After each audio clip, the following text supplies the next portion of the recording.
पूर्व केंद्रीय मंत्री भंवर जितेंद्र व नेता प्रतिपक्ष टीकाराम जूली ने उपचुनाव को लेकर अपने कार्यालय पर की प्रेस वार्ता।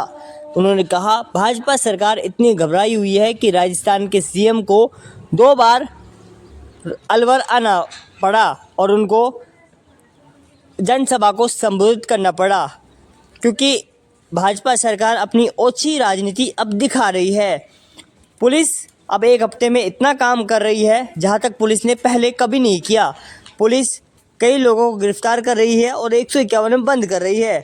उन्होंने भाजपा सरकार पर कई आरोप लगाए। क्या कहा कांग्रेस के दिग्गज नेताओं ने, वह भी सुनिए। बंधुओं का मैं स्वागत करता हूं, अभिनंदन करता हूं।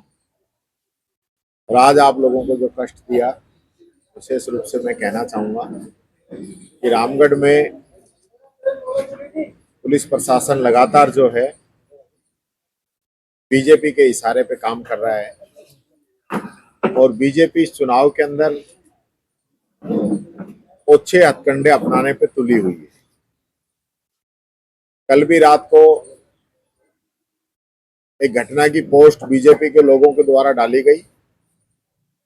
मैंने स्वयं एसपी महोदय को और स्थानीय एसएचओ को इस बारे में बताया। एसएचओ मौके पे था, इस प्रकार की कोई घटना ही नहीं, लेकिन बीजेपी से जुड़े हुए लोग जिनके स्क्रीनशॉट भी मैंने पुलिस को उपलब्ध कराए थे, उनके द्वारा जाति और धर्म की घृणित बातें कहते हुए पोस्ट डाली गई थी। ऐसे लोगों पे कार्रवाई करने की जरूरत है। कल चुनाव होना है, पोलिंग होनी है।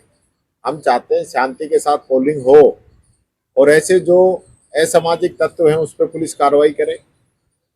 दूसरी जो बात मैं कहना चाहूंगा कि पुलिस लगातार पिछले 1 सप्ताह से, जब से इनको ये लगने लगा है कि रामगढ़ सीट हम हार रहे हैं, उसके बाद सक्रिय हुई है और लगातार लोगों को अरेस्ट कर रही है और उसके बाद 151 में उनको छोड़ रही है। तो ऐसा कौन सा जुर्म है जो आपने उनको अरेस्ट किया और फिर 151 में आपने पाबंद करके छोड़ दिया? आप किसी भी व्यक्ति को इस प्रकार से, जबकि कल चुनाव है, आज भी जो है बगड़ तिराया पुलिस के द्वारा काफी लोगों को अरेस्ट किया गया और उनको 151 में छोड़ देंगे और अब हमने प्रेस कॉन्फ्रेंस कर दी तो हो सकता है उनके खिलाफ कोई मुकदमे भी लगा दें।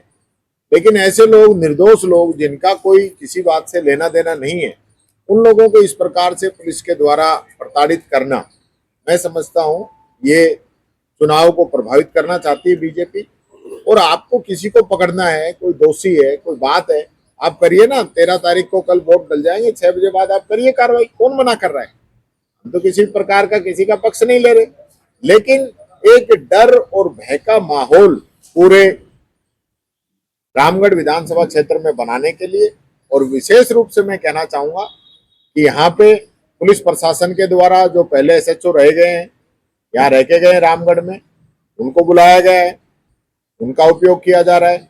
और एक आईपीएस ऑफिसर जो कि जयपुर के अंदर बैठे हैं, उनके द्वारा भी यहाँ अपने से नीचे कर्मचारियों को फोन करके बीजेपी के पक्ष में प्रचार करने का कहा गया है। तो वो भी हमारे पास उसका भी पूरी जानकारी आ चुकी है। तो ये इस प्रकार का जो बीजेपी कर रही है ये गलत है। मैं कहना चाहूंगा, अपील करना चाहूंगा बीजेपी के नेताओं से भी और आम पब्लिक से भी कि ये चुनाव जो है बिना डर और भय के होना चाहिए। जिसको वोट डालना है वो डाले। इसमें तो किसी भी प्रकार का सरकार के द्वारा इस प्रकार का मशीनरी का दुरुपयोग नहीं किया जाना चाहिए। और मुख्यमंत्री जी को जब पता चला कि हम चुनाव हार रहे हैं तो मुख्यमंत्री जी दोबारा आए और उसके बाद वो निर्देश देके गए हैं कि इस प्रकार की कार्रवाइयां होनी चाहिए।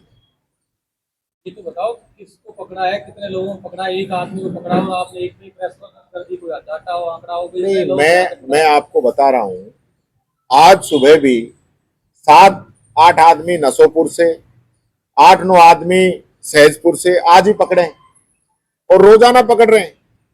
पिछले 7 दिनों में क्या आरोप लगा के पकड़े, मतलब क्या कह रही तो है? 151 में करके छुट्टी कर देते हैं। उनके वो तो खिलाफ पुलिस आपराधिक बताए, मामले वो दर्ज तो हैं या क्या है? वो तो पुलिस बताए। नहीं, मामले दर्ज नहीं है, मामले दर्ज है तो मुकदमे में, मामले दर्ज हो तो उनको मुकदमे में अरेस्ट करे। भाई मामला दर्ज है तो उस मुकदमे में अरेस्ट करके उसको अंदर डाले।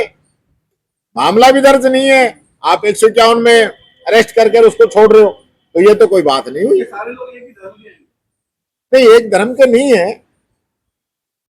लगातार जिस प्रकार से जो काम कर रहे हैं, ऐसे लोगों को ये टारगेट कर रहे हैं जहां कांग्रेस के वोटों का हमेशा जो ग्राफ अच्छा रहा है, जिन गांवों में वोटिंग परसेंटेज कांग्रेस का अच्छा है, वहां पे ज्यादा कार्रवाई कर रहे हैं। ज्यादा नजदीकी मुकाबला है क्या? 10-20 वोट से भी हार जीत हो सकती अब है। ये तो बीजेपी वाले बताएं जो इतनी नीचे उतर रहे हैं, तो आईएएस अधिकारी का नाम नहीं बताया तो बताऊंगा मैं, जरूरत पड़ी तो वो भी बताऊंगा। अगर इन्होंने आज ये बता ही दो ना। बता देंगे, बता देंगे, सही समय आने पर बताया जाएगा। अब इससे सही समय क्या आएगा नेता प्रतिपक्ष? और आ जाएगा, अभी आ रहे हैं, अभी आएगा। डर का तो माहौल नहीं। ऐसा कर देते हैं। अलवर का पुलिस प्रशासन और प्रशासन दोनों ही भारतीय जनता पार्टी के कार्यकर्ता के रूप में काम कर रहे हैं। जैसा कि अभी माननीय जूली जी ने फरमाया कि जिस तरह से इस चुनाव को प्रभावित किया जा रहा है, जिस तरह से बेकसूर लोगों को घरों में जाके रात को जाके उनको उठा लिया जाता है बिना कोई केस, बिना कोई मामले के, और 151 में बंद करके, जो आदमी अपने घर में बैठा हुआ है, जो मोटरसाइकिल से सामने निकल रहा है, वो 151 में कैसे बंद कर सकते हैं उसको? लेकिन एक डर का और भय का माहौल बनाया जा रहा है। हम सब जानते हैं कि रामगढ़ का जो चुनाव है वो एक तरह से भारतीय जनता पार्टी उसको एक दूसरे रूप में लड़ती है, एक माहौल बनाने की कोशिश करती है, और यही इनकी जो प्रैक्टिस है ये वापस चल रही है। खास तौर से हम सोचते हैं कि कल जो मतदान होगा उस मतदान में ये फिर वापस कोशिश करेंगे बाहर से पैरामिलिट्री फोर्सेस को, राजस्थान पुलिस को, ऐसे पोलिंग बूथ के ऊपर जहां कांग्रेस के पक्ष में मतदान होता है वहां वोटिंग भी स्लो कराने की कोशिश करेंगे। इनके हाथ में है कि मशीन भी ये बंद करवा सकते हैं, चालू कर सकते हैं। और पिछले 3 दिन में हमने इलेक्शन कमीशन ऑफ इंडिया, यहाँ जो इलेक्शन कमीशन के ऑब्जर्वर आए हुए हैं, स्टेट इलेक्शन कमीशन है, यहाँ के डीजीपी हैं, चीफ सेक्रेटरी हैं, इन सब को हमने लिखित में प्रमाण के साथ हमने कागज उनको दिए हैं, कंप्लेन उनको दी है। हम ये उम्मीद करते हैं कि फ्री एंड फेयर इलेक्शन होना चाहिए, और प्रशासन से भी ये उम्मीद करते हैं कि आपको पार्टीबाजी नहीं बनना चाहिए।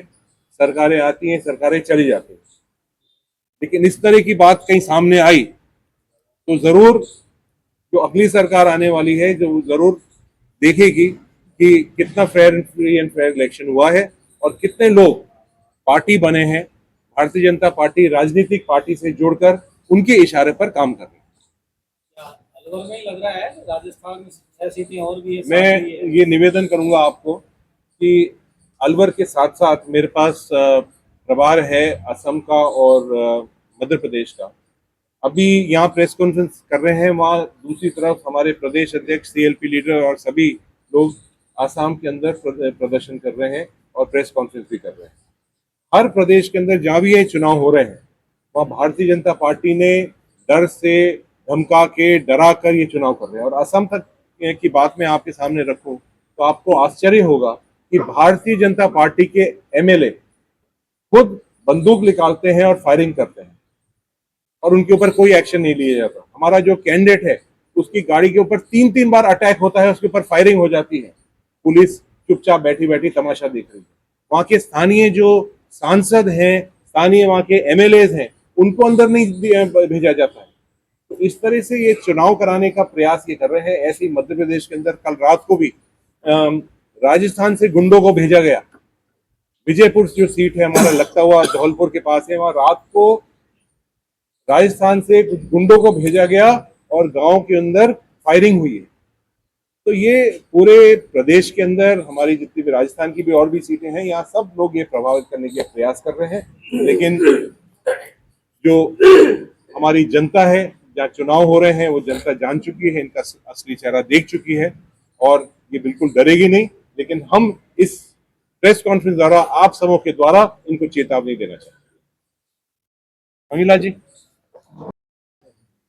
भारतीय जनता पार्टी जो माहौल क्रिएट कर रही है, ये चुनाव आयोग को देखने वाली बात है कि लोकतंत्र में और संविधान में अधिकारों का चुनाव है, लोकतंत्र का चुनाव है।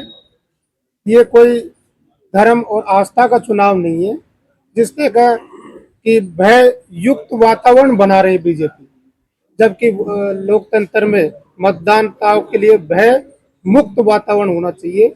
जिस तरह की ये कार्यशैली अपना रहे, ये टोटली गलत है और इसमें चुनाव आयोग को भी देखना चाहिए, इसमें एक्शन लेना चाहिए। तो भारतीय जनता पार्टी सरकारी तंत्र का दुरुपयोग कर रही है, सरकारी तंत्र का दुरुपयोग करके।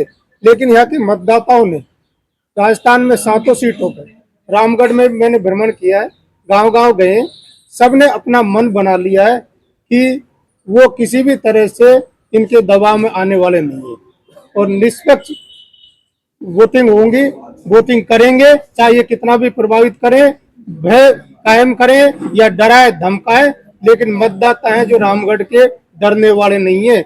जैसे कि वहाँ श्री करणपुर में नहीं डर रहे थे, इसी तरह से यहाँ के रामगढ़ के मतदाताओं ने नकेल डालने का काम शुरू कर दिया है और निश्चित रूप से यहाँ कांग्रेस भारी मतों से जीतेगी, 7 सीटें जीतेगी। पहले जो विधानसभा चुनाव हुआ, जब आप चुनाव जीत करके आए, तब भी क्या था, क्या डर का माहौल कम था, ज्यादा था? उस समय कोई ऐसा वातावरण नहीं था, आम चुनाव थे और उस समय भय मुक्त था। अब भय युक्त बना रहे हैं वातावरण को। और ये समाचार जगत के बंधुओं से आपसे निवेदन है कि आप भी अपील करें चुनाव आयोग से, उन तक भी आपकी आवाज जानी चाहिए कि इस तरह का वातावरण क्रिएट नहीं करें।